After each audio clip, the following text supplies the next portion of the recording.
Well, good morning. So this morning and over the next however many weeks, I'm starting sort of a new old topic or an old new topic. Uh, I want to go back to the 16 verses of the Anapanasati Sutta, um, which I looked up in my notes, and it's been 4 years since I first started talking about the Anapanasati Sutta. Does the time not go by quickly? It's amazing. 4 years. And I remember that when I first started talking about it, I realized that it was so intensely packed with information, with teachings of such a great variety and depth that mostly it was somewhat incomprehensible to everybody. There was just sort of a lot of nice words and ideas that, you know, weren't very embodied. So 4 years later, I'm cycling back to that with some new focuses on how I want to teach and discuss this, um, with the sense that we've all learned a ton about all of these different teachings that are presented in the Anapanasati Sutta. So I have a sheet of paper in front of me with lots and lots of notes, and not even clear to me where I'm going to begin. I sort of felt like this is my very first time redoing it in this way, and so I'm free to stumble as much as I want. So the Anapanasati Sutta begins with sati, mindfulness.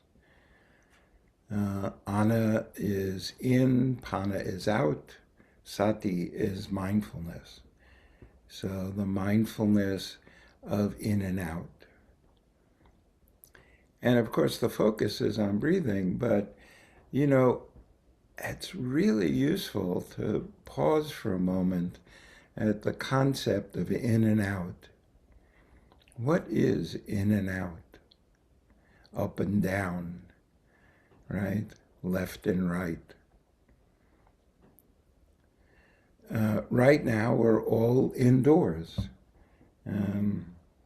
Out my window is a sleeting snowstorm.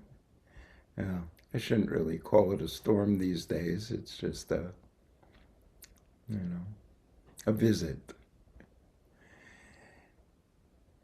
And inside, I'm wearing a t-shirt. It's nice and comfy. In and out. There's so much to be distinguished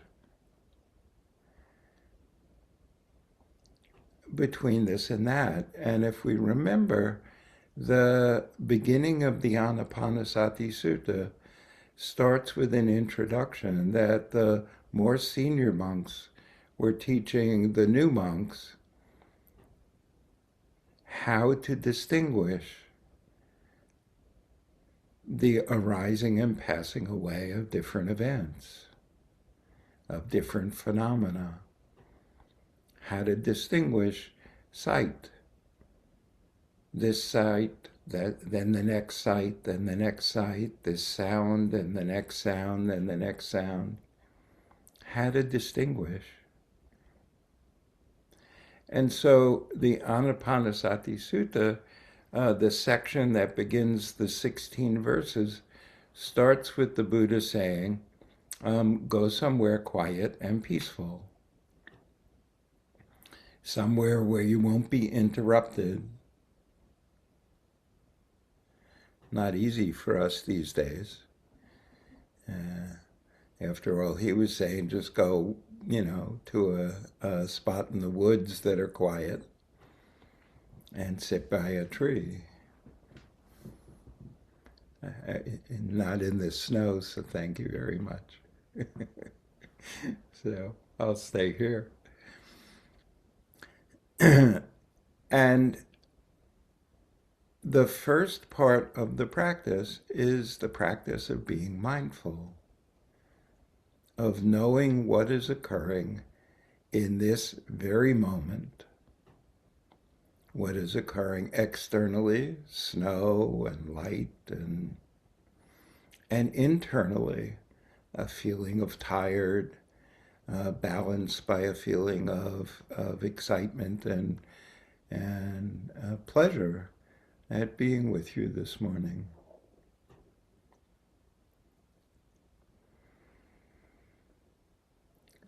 So the first practice, of course, is the practice of knowing, of mindfulness, of being aware of what is occurring right now. And then, in the spirit of the Buddha noticing, wanting us to notice distinctions. The first lines are, breathing in long, you discern, I am breathing in long. Or breathing out long, you discern, I am breathing out long. Breathing in short, I discern, I am breathing in short. Breathing out short, I discern, I am breathing out short. At least for me, in this moment, the long and short, like breathing in and breathing out, in and out, long and short, it's an acknowledgement that we live in the dualistic aspect of life, is our main dwelling place, is the world that we know. The world of our senses is dualistic.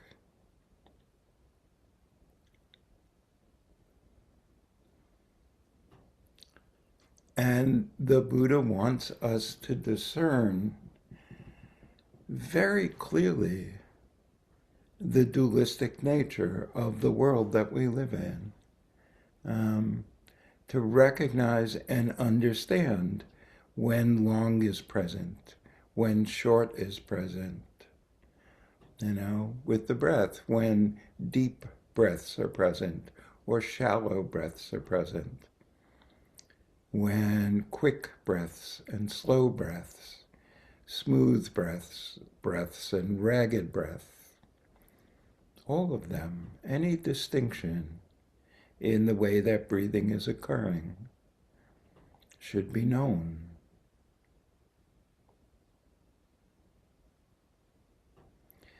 And then the Buddha goes on and begins a series of lines, many of which include the word sensitive.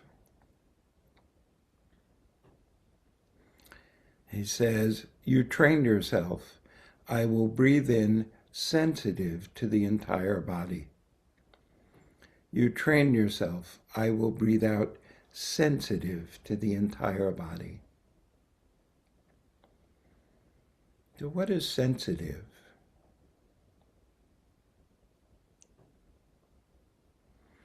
Sensitive. Well, first of all, sensitive is a lighter focus than deep, one-pointed focus. So in the Anapanasati Sutta, in this teaching, in this practice, we are not so concentrated on the breath that we are unaware, in this case, of the entire body. We are aware of the arising of experiences, phenomena relating to the presence of having a body. So our focus on the breath is not so one-pointed that we, sort of hold away other phenomena that are arising. That's the practice of, deep concentration practice, is that one-pointedness. This is not quite as deep. There's a focus. There's definitely a steady, calm focus on the breath. And sensitive, I see it as really pointing to the quality of relaxing and receiving. So when it says, as I breathe in, I will breathe in sensitive to the entire body, there is not a reaching. I'm not reaching to see what's going on with the body. I'm not being given the instruction, search for sensations occurring in the body. Rather, I'm receiving. I'm relaxing and letting it show, letting the experience be whatever it is. And in that process, I'm developing patience. I'm being patient. I'm allowing whatever is present to be whatever is present. And if I'm intending to be sensitive to the body and nothing much is showing up, I'm not going to go chasing. I'm not going to reach for some experience of the body. I will be patient and allow what comes to come. This, for me, are aspects of sensitive.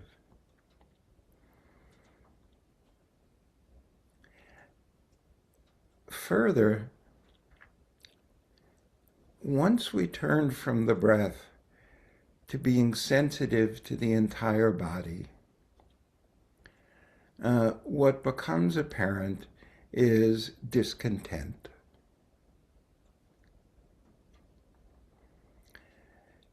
When we focus our attention on the body, there are sensations that are pleasant, that we want to sustain. We want to keep those sensations. When we focus and are sensitive to the entire body, there are sensations that are unpleasant, and we wish they would go away.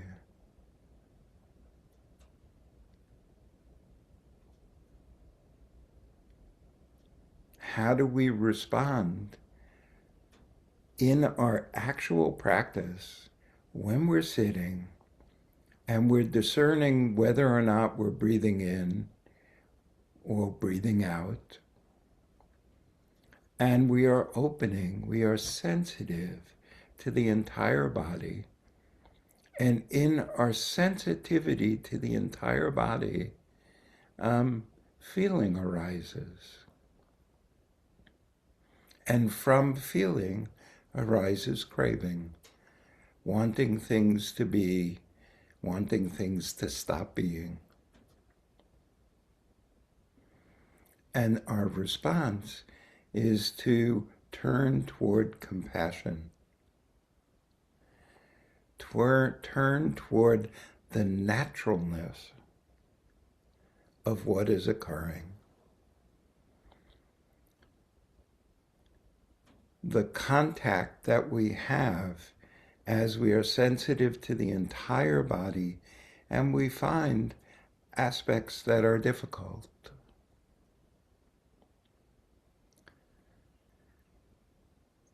It is very tempting to go,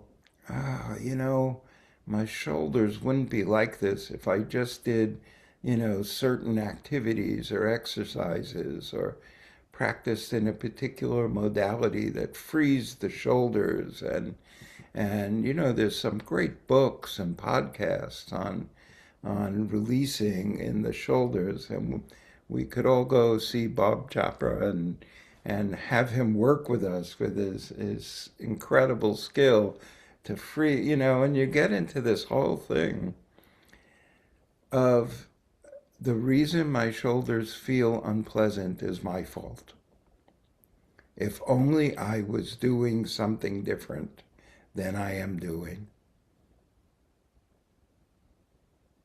Ouch. Ouch.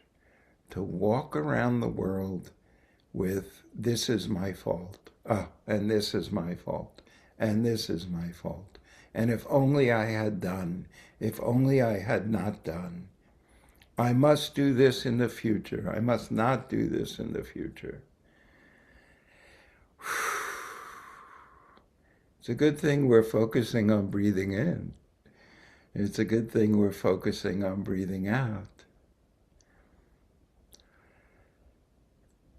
In the practice of discerning distinct experiences, which is this practice, there arises naturally and among all human beings and deer and fish and oak trees, there arises this sense of good and bad, pleasant and unpleasant, dualistic nature. And in that arising, we suffer. We become anxious, strained, and especially discontent and unsatisfied with life as it actually is. Compassion is opening the heart with caring and love and kindness and respect for whatever it is that's arising, knowing that it's natural, being completely free from blame. This is not caused by me. This is not caused by other people in my life or by the situations in the world. This is caused by life.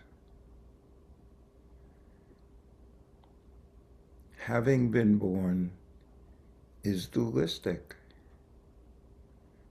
because there is born or not born. There is living or not living.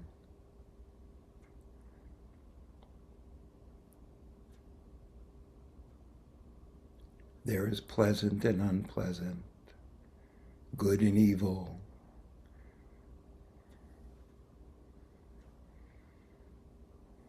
The Buddha's teaching says that if you want to have balance and peace and calm and happiness as a foundation for actively pursuing the well-being of people and animals and plants and everything else that's alive. If you want to be able to do good work in the world, you need a foundation that is filled with compassion and free from blame. This is what allows us to see really clearly what's actually occurring. And so the Buddha says, you train yourself.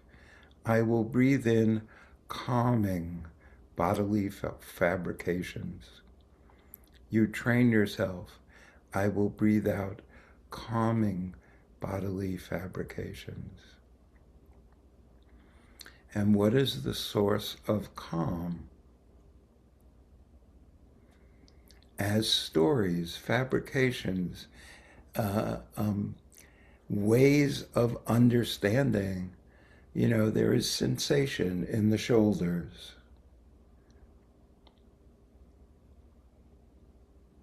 It is possible to rest in knowing bare sensation in the shoulders without naming what the sensation is. In fact, it's possible to rest without naming shoulders, just noting sensation occurring. But what we do is we name shoulders, we call it tension or pain or stress. We give everything names and we elaborate. We fabricate an entire experience, a story that we live with, that we bind to. And the binding is actually more discomfort than the actual sensation. The binding is binding this sense of this being sensitive to the body, binding it into this is my body. The sensations in my body are my sensations. Since they are mine, I should be able to choose what sensations are present. That pain in my hip, all I should have done in the past is this and that, and I would have no pain in my hip. I suggest the most significant thing you could have done is stop aging while you were, physically in your 20s or 30s, and just stayed there. Oh, you can't do that? Oh. So I guess it isn't about you then. If it was about you, you could do that. You could pick the time in your life when your body was most, fluid and flexible and relaxed and vibrant and stay there.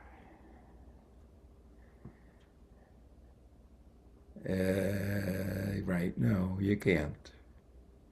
You can't. But you can fabricate that. You can fabricate the image. You can be sitting and notice the sensation in your shoulders or in your hip, and a story can begin. And you can leave this earth and go into this bubble you create. And in that bubble, you're the perfect age with the perfect body, and there is no unpleasant sensation at all. Till the pin pops the bubble. And here you are back.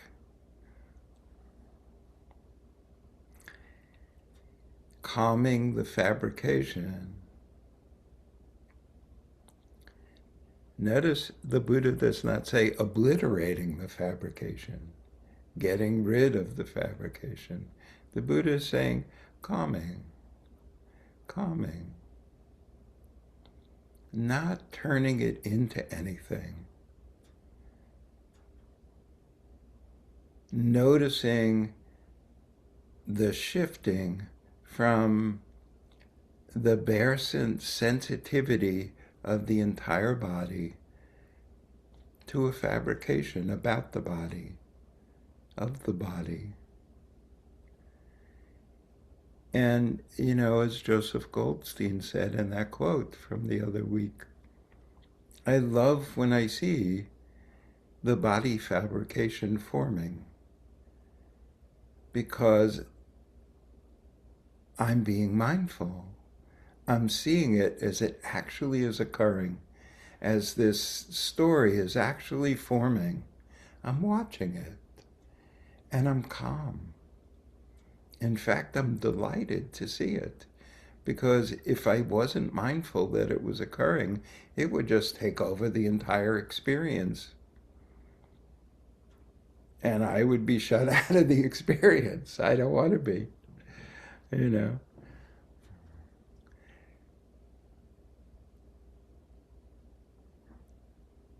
Having calmed the body fabrication, the Buddha then says, you train yourself. I will breathe in sensitive to joy. I will breathe out sensitive to joy. You train yourself. I will breathe in sensitive to happiness. I will breathe out sensitive to happiness. This is what Joseph was saying.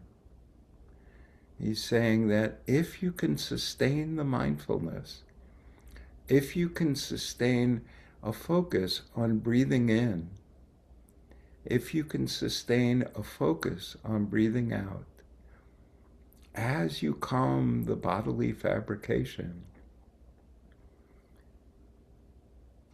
love arises, joy arises. Not love of, oh man, I love ice cream. Not love, oh, I love sunsets. I love butterflies. But I'll just say a more spiritual love. A love that is really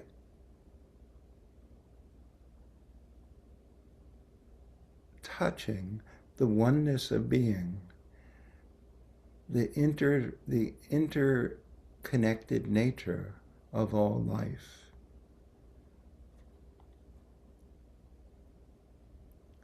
The naturalness of having a body, of fabricating stories about the body, images about the body,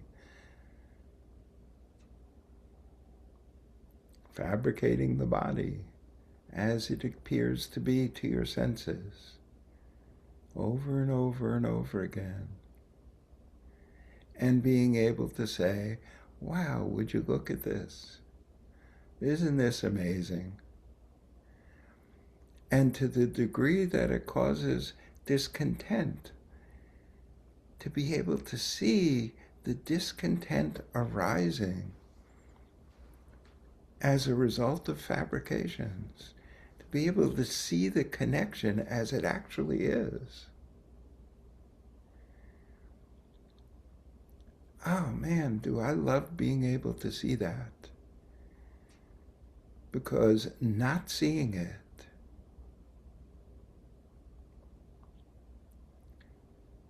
deeply believing that the answer to discontent is found in constantly moving toward the pleasant and constantly moving away from the unpleasant. That's the answer. The practice of mindfulness shows us what the real answer is. The real answer is seeing clearly that the fabrications create stress, create discontent, that the fabrications are an expression of the unsatisfactory nature of what is occurring.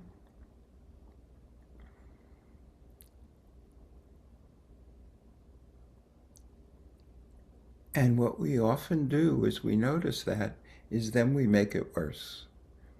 We make it worse by blaming ourselves that we're doing this, or blaming someone else that we're doing this. This is the cause, this is the fault.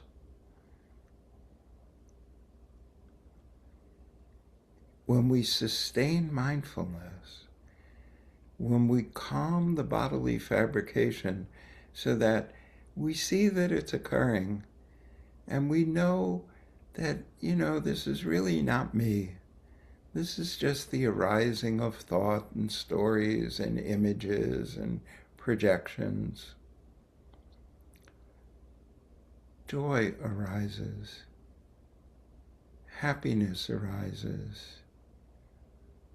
Oh, this is exactly why I practice. This is exactly why this is important to my life. I need to be able to see this as it actually is. The creation of a fabrication as an expression of discontent, and the joy of seeing it and seeing how the fabrication does not bring contentment,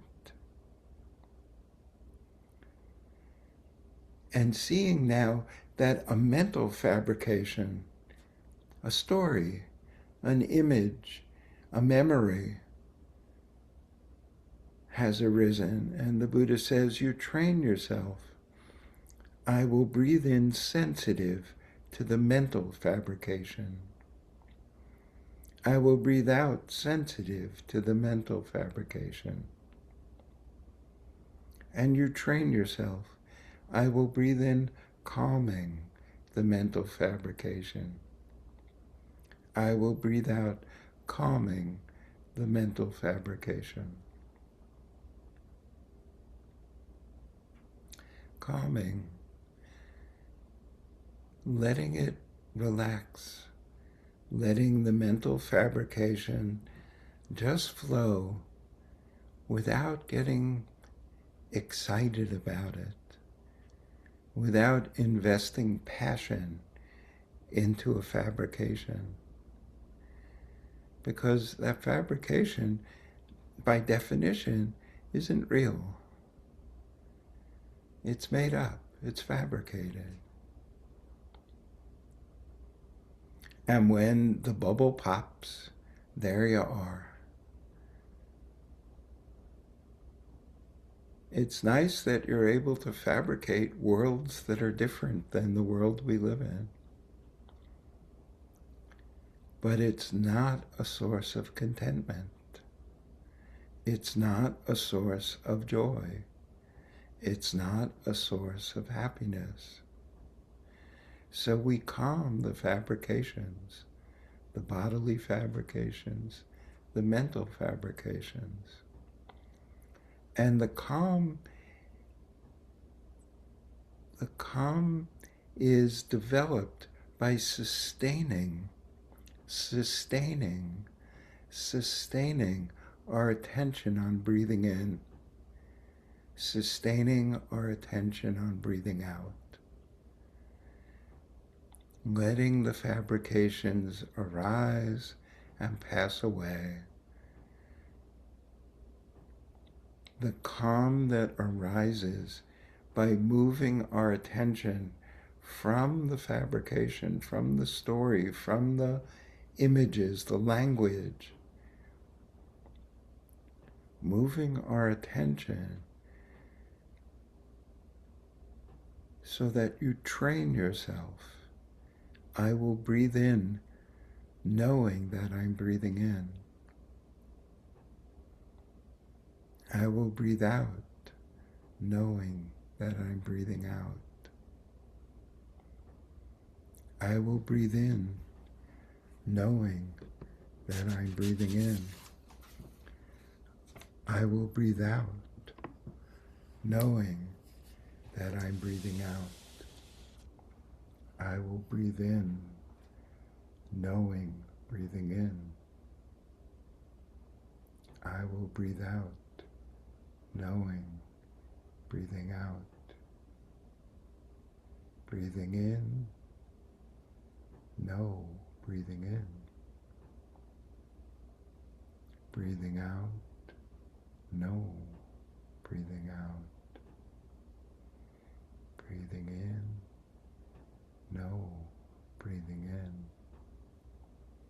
Breathing out, know